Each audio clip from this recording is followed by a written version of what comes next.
سفارش کرتا کام بن جاتا، اور جس کے پاس ہے ہی زیرو اس کی سفارش کون کرے گا؟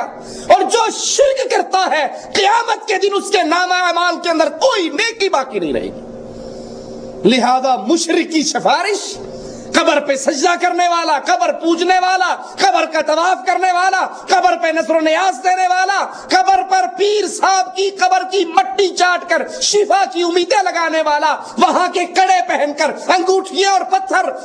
لولو اور مرجان پہن کر کے یہ پیر صاحب کے ہاتھ لگے ہوئے ہیں، تبرک والے یہ پتھر ہے، یہ فیروزہ پتھر ہے، یہ یاقوت پتھر ہے، بابا جی نے اس پہ دم کیا ہے، یہ پہننے سے بواسیر ختم ہو جاتی ہے، یہ بزرگ بڑی پہنچی ہوئے ذات ہے، یہ جو عطا کر دیتے ہیں، یہ مانسیرے کا ننگا پیر ہے، یہ نواز شریف کو ڈنڈے مار دیتا ہے، وہ وزیر اعظم بن جاتا ہے، بے نظیر بھٹو کو مار دیتا ہے تو یہ وزیر اعظم بن جاتی ہے، یہ بڑے پہنچے ہوئے ہیں، ان کے کرنے دھرنے سے سارے مسئلے حل ہو جاتے ہیں۔ جو یہ عقیدے رکھتا ہے وہ مشرک ہے، اور مشرک کی شفاعت قیامت کے دن نہ اولیاء کر سکیں گے نہ فرشتے کر سکیں گے، کیونکہ ان کا ٹھکانہ ہمیشہ کی جہنم ہے۔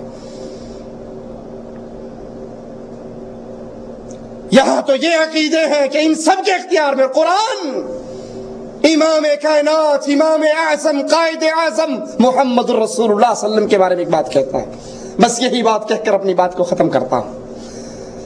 اللہ عز و جل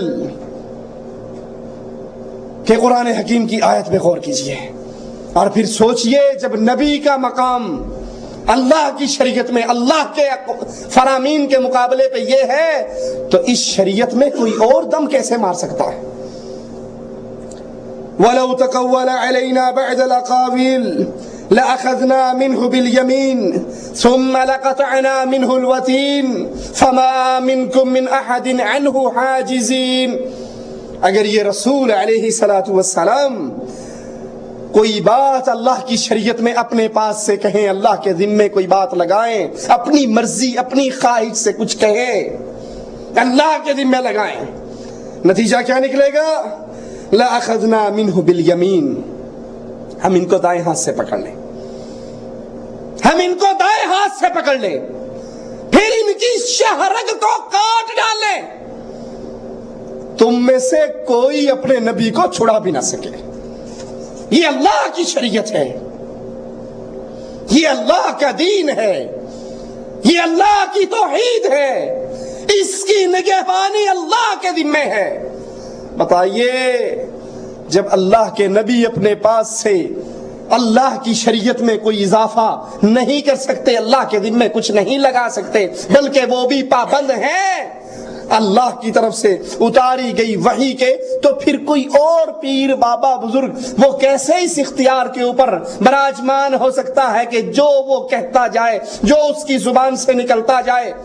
وہ کہتے ہیں، ملتان کے اندر ایک شاہ شمس تبریز بہت بڑے بزرگ ہیں، BBC.com پر بھی، انٹرنیٹ پر بھی ان کی یہ پوری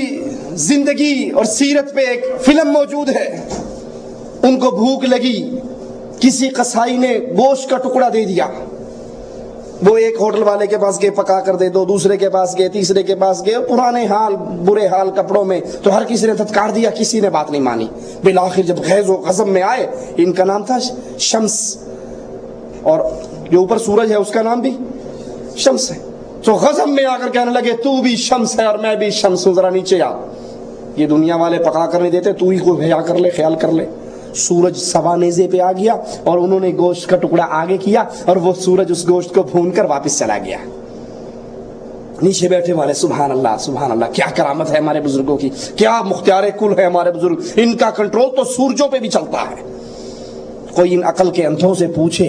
کہ سورج جب نیچے آیا اور پیر صاحب کے ہاتھ میں پکڑے ہوئے گوشت کے ٹکڑے کو بھونا، تو پیر صاحب کا اپنا جسم جو تھا یہ فولاد کا بنا ہوا تھا یا پتل کا تھا جو اس کو کچھ نہیں ہوا؟ کہا اس دن سے لے کے آج کے دن تک ملتان کے اندر بہت گرمی پڑتی ہے۔ تم تو یہ کہتے ہو، اور محمد الرسول اللہ صلی اللہ علیہ وسلم اپنی بیٹی فاطمہ کو، اپنی پھوپھی صفیہ کو، اپنے چچا حمزہ کو، اپنے چچا عباس کو مخاطب کر کے کہتے ہیں، اپنی جانوں کو خود بچا لینا، دنیا میں جو کہتے ہو مجھ سے مانگتے ہو لے جاؤ، لیکن قیامت کے دن اللہ اگر پکڑ لے تو میں تمہیں چھڑا نہیں سکوں گا، مختار کل صرف ایک اللہ ہے، اللہ کے علاوہ باقی جتنے ہیں وہ اللہ کے اولیاء ہو، انبیاء ہو، بزرگان دین ہو، جتنے ہیں وہ سب انتم الفقراء الی اللہ، وہ اللہ کے در کے منگتے ہیں، اللہ کے در کے بھوکے ہیں، اللہ کے در کے بھکاری ہیں، اللہ کے در کے سوالی ہیں۔ اسی لیے محمد رسول اللہ صلی اللہ علیہ وسلم نے کہا تھا کوئی بھی اپنے عملوں کی بنیاد پر جنت میں داخل نہیں ہو سکتا۔ سائل نے کہا انتا یا رسول اللہ صلی اللہ علیہ وسلم، آپ بھی؟ آپ نے کہا ہاں میں بھی اپنے عملوں کی بنیاد میں جنت میں نہیں جا سکتا، اس وقت جنت میں جاؤں گا جب اللہ اپنی رحمت میں مجھے ڈھانپ لے گا۔ اقول قولی ھذا واستغفر اللہ لی ولکم ولسائر المسلمین فاستغفروہ انہ ھو الغفور الرحیم۔